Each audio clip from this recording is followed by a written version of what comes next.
Articulation vie privée, vie professionnelle, comment les hommes s'impliquent?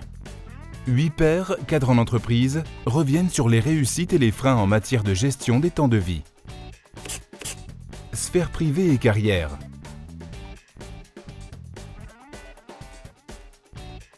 Au sein de votre couple, comment vous organisez-vous? On aborde au quotidien l'articulation des temps de vie privés et professionnels avec mon épouse. Mon épouse travaille.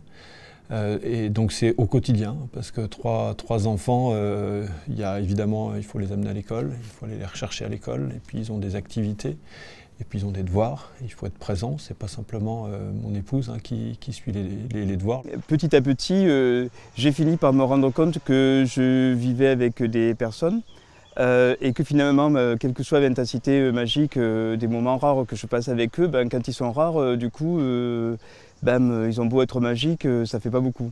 Donc plus les années passent et plus j'ai tendance à rentrer plus tôt et à essayer d'éteindre les appareils quand je rentre. Donc en fait, dans le temps, comment ça a évolué? Dans le temps, je pense que mon travail a pris naturellement sa place. Et à laisser de la place à ma vie de couple, à ma vie de famille, à ma vie de père. Et je pense que l'arrivée de ma fille a pas mal changé ma façon de voir mon travail aussi. J'ai eu la surprise, il y a quelque temps, je rentrais assez tard parce que je préparais une charte du vivre ensemble au Conseil général quelque part. Et quand je suis rentré à la maison un jour, j'ai trouvé pas grand monde et une charte du vivre ensemble à la maison. Moi, ma principale recommandation, et c'est celle que je m'applique, c'est surtout de bien définir ce que l'on souhaite et ce qu'on n'est pas prêt à accepter. Donc l'important pour moi, c'est d'en discuter, de bien lister les avantages d'un côté, les inconvénients de l'autre, savoir ce sur quoi on est prêt à faire des concessions, ce inversement sur quoi on n'est pas prêt à transiger, et puis de garder toujours cet équilibre de dialogue d'un côté et de clarté sur les contraintes et les avantages. Je pense que dans la moyenne des papas, j'en fais peut-être un peu plus. C'est quand même mon épouse qui continue à en faire plus que moi. Les tâches se répartissent assez naturellement et en fonction des emplois du temps. C'est une répartition qu'on essaye d'avoir la plus équitable possible. Autant j'ai beaucoup d'heures de travail dans la semaine quand même, autant j'ai pas mal de flexibilité. Donc je m'arrange notamment les semaines où j'ai les enfants pour prendre des missions proches de mon domicile qui me permettent cette semaine-là peut-être de faire beaucoup moins d'heures ou en tout cas de les répartir différemment dans la journée, sachant que moi très facilement je peux retravailler 1 heure le soir une fois que les enfants sont couchés ou autre. Donc je m'adapte aussi autour des enfants. On est toujours en train de s'organiser, voilà. On est tout le temps en train de checker les agendas, qui est disponible, par exemple, qui va pouvoir aller chercher les enfants, qui va pouvoir aller les déposer, etc. C'est une organisation de tous les jours. Bien, en fonction des périodes, en fonction des moments, ça va être plutôt elle qui va, j'allais dire, être plus présente à la maison, plus présente avec notre fille, et puis à d'autres moments, ça va être plutôt moi.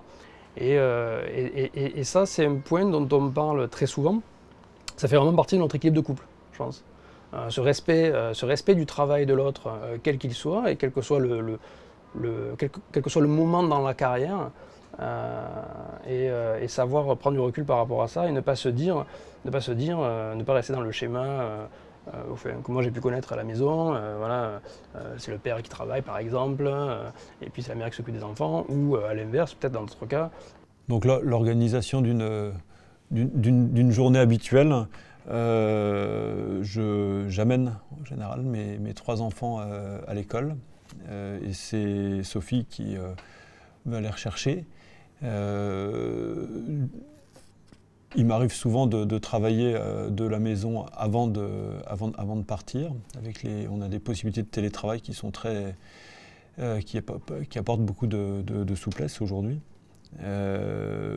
En général, mes enfants ne sont pas malades, donc la question de la garde de l'enfant malade s'est très rarement posée. Et quand elle s'est posée, on a réussi à s'organiser avec une assistante maternelle qu'on connaissait ou avec des amis. Ça ne nous a pas posé de soucis particuliers. Il m'arrive aussi, parce que Sophie a des conseils de classe ou des réunions parents-professeurs, de devoir les récupérer à la garderie à 6h30 un soir de semaine. Jusque-là, j'ai toujours réussi à le faire, à m'organiser pour que ce soit possible, parce que c'est des choses que Sophie, des dates que Sophie connaît à l'avance. Et donc j'arrive à m'organiser pour pouvoir les récupérer. Donc on a souvent parlé de l'équilibre entre la vie privée, la vie professionnelle avec ma conjointe. Parce que je pense qu'on a eu la chance dès le départ d'être tous les deux totalement en phase sur l'idée que le travail était important pour moi, mon travail est important pour moi, son travail est important pour elle. Et que donc il n'y avait pas un travail qui était plus important que l'autre. C'est pas parce que ça faisait plusieurs années que je travaillais alors qu'elle commençait que mon travail était plus important. C'est pas parce que j'étais entrepreneur et que j'avais des salariés que mon travail était plus important dans notre vie familiale que le sien. Est-ce que l'équilibre vie privée-vie professionnelle est un frein à la carrière ? Alors le fait d'avoir des enfants, forcément, ça a un impact important. Alors je pense que le fait d'être deux déjà rend les choses plus faciles.